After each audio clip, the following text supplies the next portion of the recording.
Hi, സീസിൻ്റെ cutting and സ്റ്റിച്ചിങ്ങിൻ്റെ രണ്ടാമത്തെ ക്ലാസ്സാണ് ഇന്നത്തെ ക്ലാസ്സിൽ നിങ്ങൾക്ക് മാർക്കിംഗ് ഒക്കെ കാണിച്ചു തരാം. ഈ മാർക്കിംഗ് ചെയ്യുന്നത് എങ്ങനെയാണെന്ന് പറയാം. ഫസ്റ്റ് ഞങ്ങൾ താഴെ നിന്ന് മുകളിലേക്ക് ഫസ്റ്റ് ലെന്ത് നോക്കണം. ഈ തുണിയുടെ ലെന്ത് എത്രയുണ്ടെന്ന് ഫുള്ളായിട്ട് നോക്കാം. ഇത് 59.5 ഇഞ്ച് ലെന്ത് ഉണ്ട്. നമുക്ക് എത്രയാണ് ലെന്തിൻ്റെ ആവശ്യമുള്ളത്? ടോട്ടലായിട്ട് 58.5 ഇഞ്ചാണ് നമുക്ക് ആവശ്യമുള്ളത്. അപ്പോൾ ഞങ്ങൾ എങ്ങനെയാണ് എടുക്കുന്നത്? ഞങ്ങൾ എടുക്കുമ്പോൾ 58.5 ഇഞ്ച് ഫസ്റ്റായിട്ട് താഴെ നിന്ന് മുകളിലേക്ക് 58.5 ഇഞ്ച് മാർക്ക് ചെയ്യാം. 57.5 ഇഞ്ച് ഫിനിഷിങ് പറയേണ്ടതാണ്. അപ്പോൾ 58.5 ഇഞ്ച് ഇവിടെ മാർക്ക് ചെയ്യാം. ഇതുപോലെ മാർക്ക് ചെയ്തിട്ട് ഇവിടെ ഒരു വര വരച്ചു കൊടുക്കണം. ഫസ്റ്റ് ഞങ്ങൾ 58.5 ഇഞ്ച് തന്നെ താഴെ നിന്ന് മുകളിലേക്ക് മാർക്ക് ചെയ്യാം. മാർക്ക് ചെയ്തിട്ട് ഞങ്ങൾ വരച്ചു കൊടുക്കണം കറക്റ്റായിട്ട്. രണ്ട് സൈഡും ഇതേപോലെ മാർക്ക് ചെയ്തെടുക്കാം.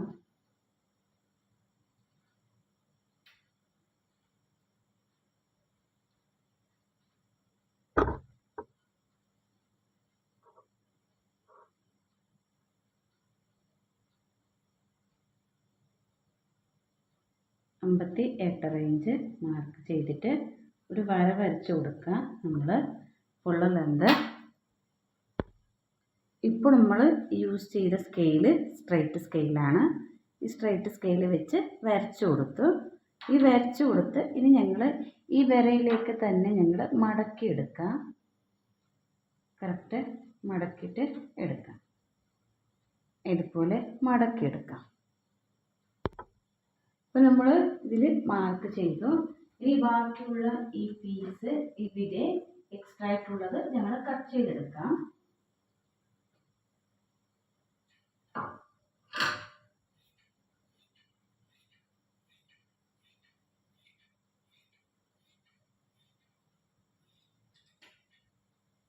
ഈ എക്സ്ട്രാ ആയിട്ടുള്ള പീസ് ഇത് നമുക്ക് നാടയിലേക്ക് ആവശ്യം വരും.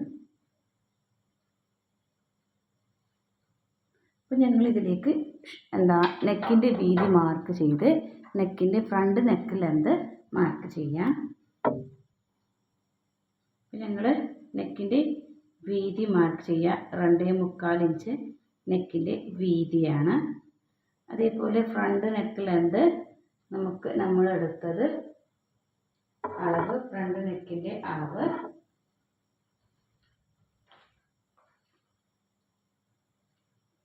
6.5 ഇഞ്ചാണ്. 6.5 ഇഞ്ച് മാർക്ക് ചെയ്യാം. ഇതിലേക്ക് കൊടുക്കുന്ന ഷേപ്പ് ഞാൻ വി ഷേപ്പ് പോലെ കൊടുക്കുന്നതാണ്. അതിന് വേണ്ടിയിട്ട് ഞങ്ങൾ സ്കെയിലെടുക്കാം. ഈ ഒരു സ്കെയിൽ കൊണ്ട് നമ്മുടെ കർവ് സ്കെയിലെടുത്ത് ഇതിൽ നിന്ന് നിങ്ങൾ ഇതുപോലെ വെക്കണം. സ്കെയില് ഇതുപോലെ വെച്ച് കൊടുക്കാം. സ്കെയില് ഇതുപോലെയാണ് വെച്ച് കൊടുക്കുന്നത്. ഇവിടെ ഇതുപോലെ സ്കെയില് വെച്ച് കൊടുക്കും. ഈ ഷേപ്പ് വരയ്ക്കും. അപ്പോൾ നിങ്ങൾക്ക് കൈ കൊണ്ടാണെങ്കിൽ ഒരു അങ്ങോട്ടും ഇങ്ങോട്ട് പോകും. ഇതുപോലെ സ്കെയിൽ ഉണ്ടെങ്കിൽ ഈ ഷേപ്പ് നന്നായിട്ട് വരും. അപ്പോൾ ഇതുപോലെ ഷേപ്പ് വരച്ചു കൊടുക്കാം.